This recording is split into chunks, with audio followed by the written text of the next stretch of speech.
আলহামদুলিল্লাহি রাব্বিল আলামিন ওয়া সালাতু ওয়া সালামু আলা সাইয়্যিদিল আমবিয়া ওয়াল মুরসালিন ওয়া আলা আলিহি ওয়া সাহবিহি আজমাইন সুম্মা আমা বাদ। আসসালামু আলাইকুম ওয়া রাহমাতুল্লাহি ওয়া বারাকাতুহু।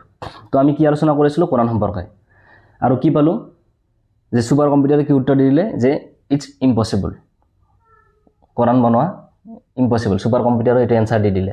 এতিয়া আমি কোৰআনৰ পৰাই কিছুমান কোৰআনৰ পৰিচয় বুজাৰ চেষ্টা কৰিম, কোৰআনৰ পৰিচয় বুজাৰ চেষ্টা কৰিম।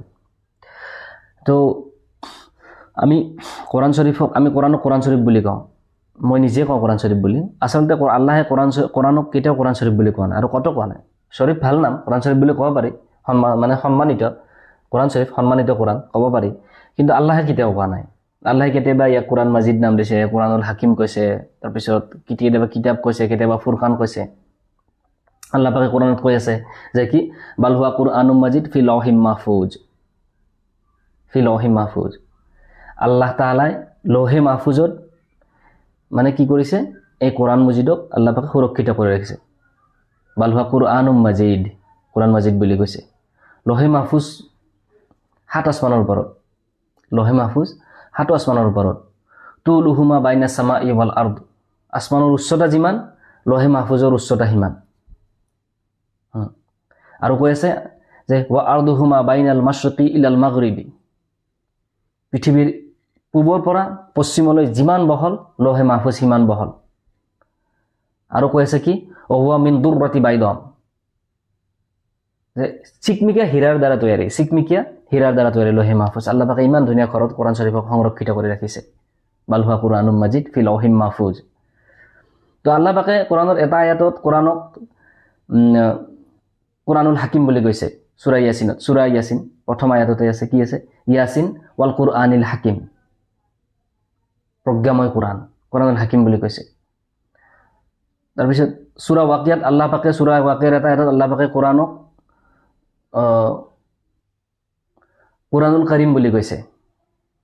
ইন্নাহু লা কুরআনুন কারীম ফি কিতাবিম মাকনুন, কোরআনে কারীম বুলি কৈছে। সূরা হিজৰৰ এটা আয়াতত আল্লাহ পাকে কোৰআনক কুৰআনুল আজিম বুলি কৈছে, কুৰআনুল আজিম বুলি কৈছে।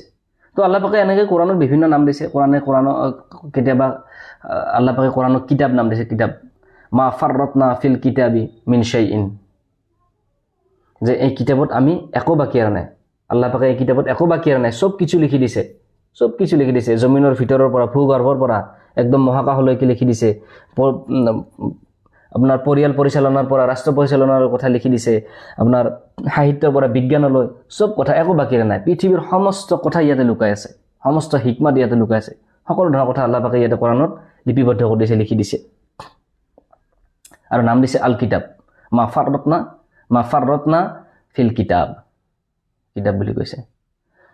আল্লাহ পাকে কোৰআনক ফুৰকান বুলি কৈছে। ফুৰকান মানে হৈছে কি, সঁচা আৰু মিছাৰ পাৰ্থক্যকাৰী, হক আৰু বাতিলৰ যিটো পাৰ্থক্যকাৰী, তাক ফুৰকান বুলি কোৱা হয়।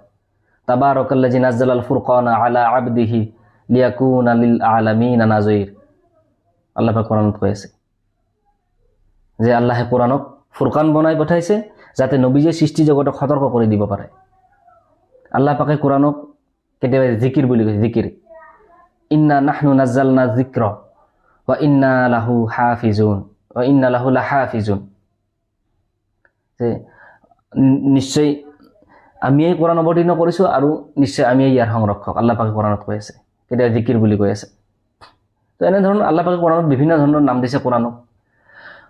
বাৰু যিয়ে নহওক, কোৰআনত এটা আয়াত আছে আপোনাৰ সূৰা হাছৰৰ আয়াত, তাত আছে কি যে লাউ আনজালনা হাজাল কুৰআনা আলা জাবালিল লাৰাআইতাহু খাশিয়াম মুতাসাদ্দিয়াম মিন খাশিয়াতিল্লাহ। আল্লাহ পাকে কৈ আছে যে যদি আমি এই কোরআন কোনো পাহাৰৰ ওপৰত নাজিল কৰিলোহেঁতেন, তেন্তে তুমি ইয়াক আল্লাহৰ ভয়ত ভাঙি চুৰমাৰ হৈ যোৱা দেখিলাহেঁতেন, আল্লাহ পাকে কোৰআনত কৈ আছে। ইমান ভাৰী ভৰকম বাণী, পাহাৰ ভাঙি চুৰমাৰ হৈ গ'ল, ইমান ভাৰী বাণী। পাহাৰ ভাঙা সহজ কথা, সৰু কথা নেকি? সহজ কথা নহয়। আমেৰিকাত এখন পাহাৰ আছে, আলাস্কা ৰেঞ্জ। ইয়াৰ দৈৰ্ঘ্যতা 1000 কিলোমিটাৰ, আলাস্কা ৰেঞ্জ, বহুত ডাঙৰ পাহাৰ। ইউৰোপত এখন পাহাৰ আছে আল্পছ মাউণ্টেইন ৰেঞ্জ। ইয়াৰ দৈৰ্ঘ্যতা 1200 কিলোমিটাৰ, প্ৰায় 1200 কিলোমিটাৰ। নেপালৰ পাহাৰ আমি সকলোৱে জানো, হিমালয় পৰ্বত বুলি আমি সকলোৱে জানো, হিমালয় পৰ্বত। ইয়াত আটাইতকৈ ওখ শৃংগ আছে এভাৰেষ্ট শৃংগ। তো আল্লাহ পাকে কৈ আছে যে এই কোৰআন যদি কোনো আলাস্কাত নাজিল হলো, কোনো যদি আল্পছ মাউন্টেন ৰেঞ্জত নাজিল হলো, কোনো যদি হিমালয় পৰ্বতত নাজিল হলো, তো সেই হিমালয় পৰ্বত ভাঙি চুৰমাৰ ৰেজা ৰেজা হৈ গ'ল হয়, নেচটো নাবুদ হৈ গ'ল পাহাৰ, একো চিনে নাথাকিলে পাহাৰৰ। তো ইমান ভাৰী ভৰকম বাণী, ইমান ৱজনদাৰ বাণী। তো এই ভাৰী ভৰকম বাণী আল্লাহ পাকে কি কৰিছে, নবীজিৰ ওপৰত নাজিল কৰিছে, আৰু নবীজিৰ ওপৰত নাজিল কৰি কি কৈছে, আমাৰ হাতত আল্লাহ পাকে তুলি দিছে।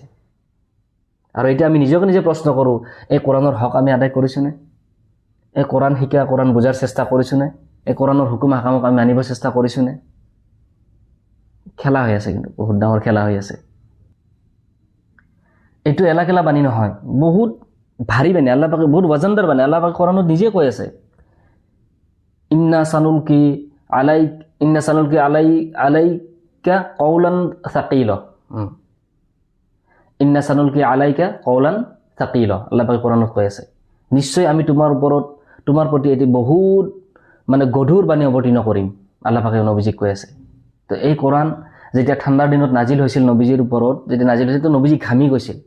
আৰু নবীজি যেতিয়া উটৰ ওপৰত সফৰ কৰি আছিল, ক'ৰবাত গৈ আছিল, আৰু যদি কোৰাণ নাজিল হৈছে, তেতিয়া কি উট ঠাচকৈ পৰি গৈছে, থপকৈ বহি গৈছে, পৰি গৈছে, ইমান ভাৰী বাণী। জাইদ ইবনে সাবিত ৰাদিয়াল্লাহু তাআলা আনহু কাতিবে হৈ, নবীজি যেতিয়া কোৰাণ নাজিল হয়, তেতিয়া জাইদ ইবনে সাবিতক লিখিব দিছিল।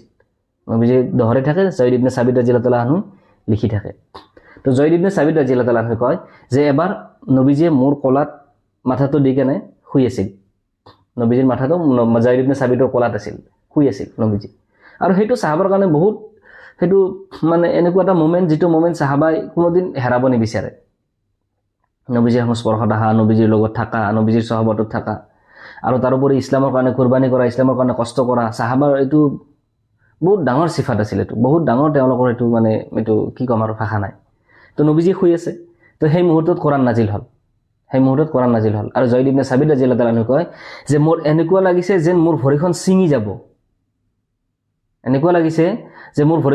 এনেকুৱা ভাৰী হৈছে নবীজিৰ মাথাটো। আৰু লগে লগে জাইদ ইবনে সাবিত ৰাদিয়াল্লাহু তাআলা নবীজিৰ মাথাটো সাইড কৰি নমাই দিছে। সাহাবা ইমান ভাল পায় নবীজিক, ইমান ভাল পায় আল্লাহৰ কাৰণে কুৰবানী কৰাৰ কাৰণে, আল্লাহৰ দিনৰ কাৰণে কুৰবানী কৰাৰ কাৰণে। যুদ্ধৰ ময়দানত সাহাবা যেতিয়া যুদ্ধ কৰি থাকে, তো ইয়াতে তৰৱাৰ লাগে, হাতৰ বাহুত ইয়াতে তৰৱাৰ লাগে, আৰু তৰৱাৰ লাগি হাতটো খহি যায়, খহি যোৱাৰ পিছত অকণমানত লাগি কেনে ওলমি থাকে।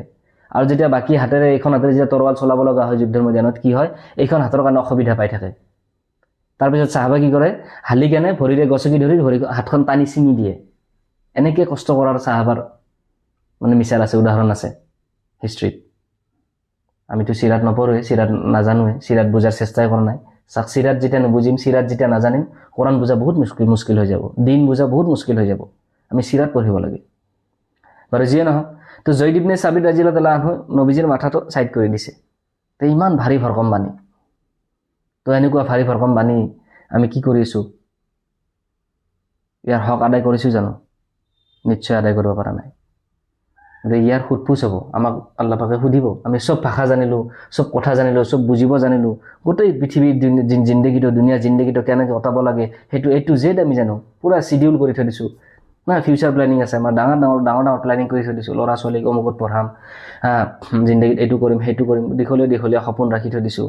আৰু সেই সপোন পূৰা কৰাৰ কাৰণে সম্পূৰ্ণ কিমান চিডিউল, কিমান স্কিম, কিমান কি কৰি থৈ দিছোঁ, সকলো ধৰণৰ চেষ্টা চলাইছোঁ। কিন্তু কোৰাণখন আমি একদম খেলা। আৰু কোৰাণখন সাধাৰণ এখন কিচ্ছা কাহিনীৰ কিতাপ, অকণমান হালাল হাৰামৰ কথা আছে, দুটামান নবীৰ কাহিনী আছে, সেনেকৈ ভাবি আছোঁ।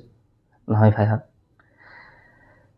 এইটো মুছলমানৰ কাৰণে ফৰ্জ হয়, কোৰাণ বুজা ফৰ্জ হয়, বুজিব লাগিব। বাৰু যি নহওক, আমি পিছৰ ছেশ্যনত এইবিলাক কথা আৰু আলোচনা কৰিম। ওয়া আখিৰু দাওয়ানা আলহামদুলিল্লাহি ৰাব্বিল আলামিন। বাৰাকাল্লাহু লানা ওয়া লাকুম।